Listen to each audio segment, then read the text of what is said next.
Okay, let's try something. What if, what if it was a place, maybe not from a dream, but described in ancient texts where life was just effortlessly perfect? Hmm. Imagine a realm with absolutely no sickness, no arguments, no getting old, no struggle at all. A place where peace is just the default setting. Exactly. It sounds almost, well, impossible, doesn't it? It really does. Almost too good to be true. But I think I know where you're going with this. Uttarakuru. Precisely, Uttarakuru. And, this isn't just some vague fantasy. It's a realm detailed with surprising specificity in texts like the Dhyana Sutta and its commentaries. Right, ancient Buddhist sources. Yeah. So our mission for this deep dive is to really unpack what makes Uttarakuru this realm of, well, perfection and pure existence. Okay. We want to pull out some, profound insights about the beings who live there, their unique world, how their society works. Yeah. Basically, what defines this extraordinary place. Sounds like a fascinating exploration. Where should we start? With the inhabitants themselves. Let's do that. Because the beings of Uttarakuru, they aren't just lucky, are they? It seems like their very nature sets them apart. That's a great way to put it, their nature. So what are these core qualities beyond just, good fortune? Well, what's really remarkable, and the Dhyana Sutta points this out, is that these humans actually surpass even the gods of Tabatinza in 3 specific, profound qualities. Let's ask the gods. Yes. First, there's Amamata.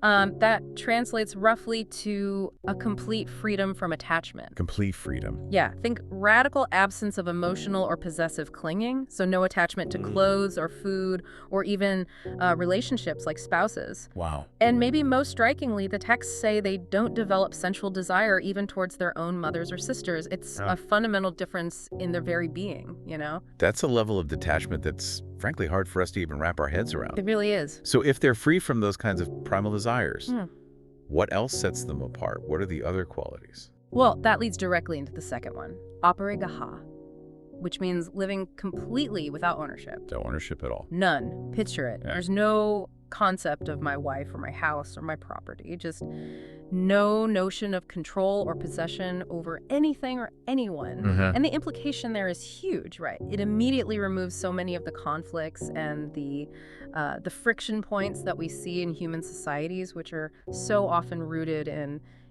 scarcity and having things. Right, the whole mine versus yours dynamic just isn't there. Exactly. It's absent. Okay, so you've got this profound attachment, no ownership. Really curious about their life cycle then.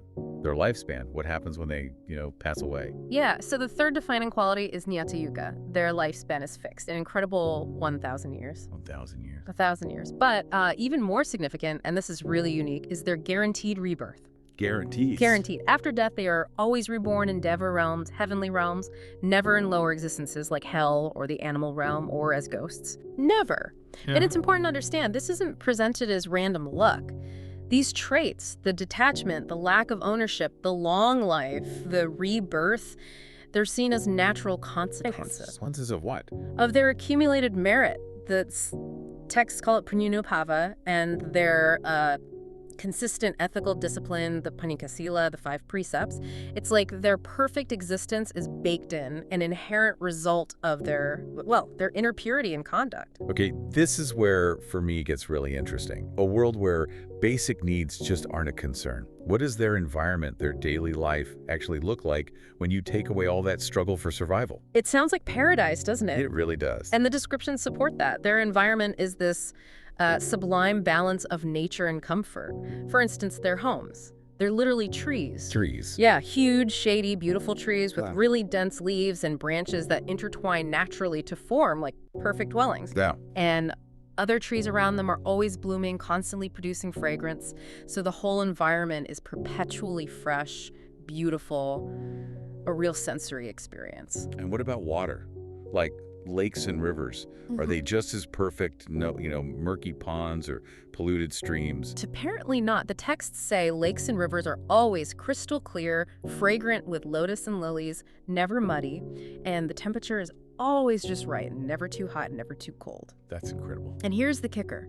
The complete absence of human struggle for resources. There's no farming, no trade, no labor of any kind. So, how do they live? How do they eat? They simply live off the fruits of these special trees, a wish-fulfilling trees. They're called kaparuka. Wish-fulfilling trees. So food just appears. Pretty much. It just takes care of itself. Yeah. And think about what that implies, right? It's not just convenience. It's a profound thought experiment on what happens to ambition, to purpose, when basic survival and getting stuff aren't the main drivers. Yeah. What do beings do with perfect health and essentially infinite time and resources?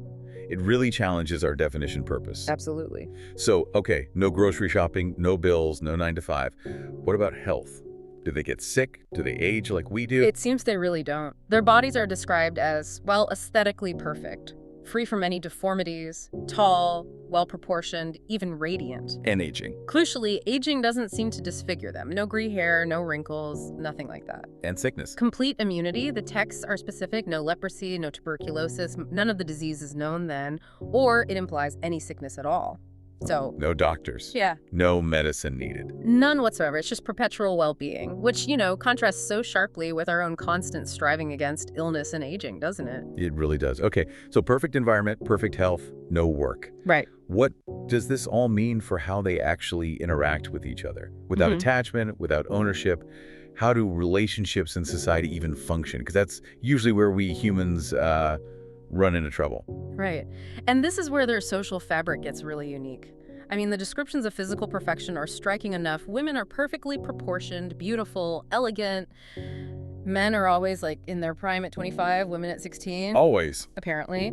But the most profound difference is in relationships. Sexual union, when it happens, lasts only 7 days. Only 7 days. 7 days, after which both individuals become completely dispassionate about it and just part ways. No lingering attachment, no drama. Seemingly none. No clinging, no emotional residue. It's quite a radical departure from typical human bonding, isn't it? Understatement. So with relationships being so temporary and detached, how does something fundamental like, having kids and raising the next generation work? Is that effortless too? It seems so. Childbirth itself is described as being without pain, blood, or suffering. The fetus just emerges easily. Wow, okay. And then, after birth, the mother simply leaves the newborn in a designated place, like a public nursery almost. Leaves the baby. Yeah. But when any man or woman sees the infant, they apparently just stretch out a finger. Yeah. And milk spontaneously flows from it to feed the child. Milk flows from their finger. That's the description. And as the children grow, girls naturally gravitate towards women and boys towards men. There are no formal family structures, no mother, father in our sense. Oh, so it's like a collective, effortless upbringing. Exactly. It completely shifts the idea of family and community. And since there's no ownership of people, I assume that extends to things too. Clothes, personal items. Does anything hold individual value? Precisely. Yeah. Clothes, ornaments, whatever they might need, they just appear on those wish-fulfilling trees, the kaparuka. So anyone can just take what they need. Anyone, freely. There's an absolute, total absence of mine or yours. Which means no disputes, no quarrels, no crime. Think about it, no jealousy, no comparing what someone else has, even when choosing clothes from a tree. That's hard to imagine. It is. The implication is a society completely, utterly devoid of conflict driven by possession or jealousy. It really forces you to look at how deeply our own attachments or sense of ownership fuels discord, even over small things. It really does. It offers this vision of what a world without that constant low-level stress might actually be like. Okay, but even in this perfect realm, there's still a cycle, right? Life and death. They live 1,000 years, but they do eventually die. How do they approach that final transition? Do they mourn, grieve like we do? No, not at all. When someone dies, there's absolutely no mourning, no crying, no expression of grief. None. They simply adorn the body, maybe make it look nice, and then leave it peacefully. Just leave it. Yeah. It seems this serene approach to death is just a natural consequence of that deep detachment and their understanding of rebirth. It's such a stark contrast to, the grief rituals and the fear that so often surround death in our world. So what happens to the bodies then? Do they have cemeteries, cremation grounds, anything like that? Here's another fascinating detail. The texts say birds carry the bodies away. Birds? Yes, special birds carry them off to other islands. So no need for funerals, burials, cremations. None of that. It completely eliminates any human intervention or ritual around disposing of the dead. It's just another part of the seamless, effortless cycle of their existence. And their ultimate fate, that guaranteed rebirth you mentioned. Yeah. Is it really as certain and, well, benevolent as their life? Absolutely. And this is such a crucial defining point of Uttarakuru. Nobody, not a single being from there, is ever reborn in hell or the animal realm or as a Peta, a ghost. Always heaven. Always heaven, Devaloka. And again, it's not random. It's attributed directly to their inherent purity and their constant natural observation of those 5 precepts, the Panicasila, which really underpins their whole way of being. So the really compelling takeaway there is the complete serenity, the lack of fear surrounding death. It suggests that maybe the culmination of deep ethical practice and detachment leads naturally to a truly peaceful end. Okay, so let's try and quickly recap some of the most striking things about Uttarakuru. We're talking a 1,000-year fixed lifespan. Right. Guaranteed heavenly rebirth. Yep. Complete absence of possession, clinging, even desire towards family. Perfect health. An effortlessly labor-free life. A perpetually pleasant environment. Forget pain-free birth, peaceful death. Right, and zero conflict. Just none. It's quite the picture, isn't it? It really is. Which I suppose raises a pretty important question for us, for you listening. If Uttarakuru represents this kind of ideal, an existence born from accumulated merit and radical detachment, what does its existence, even as a concept in these texts, suggest about the nature of our own attachments, our own struggles for harmony and well-being? What stands out most to you about this profound, almost unimaginable vision of perfection?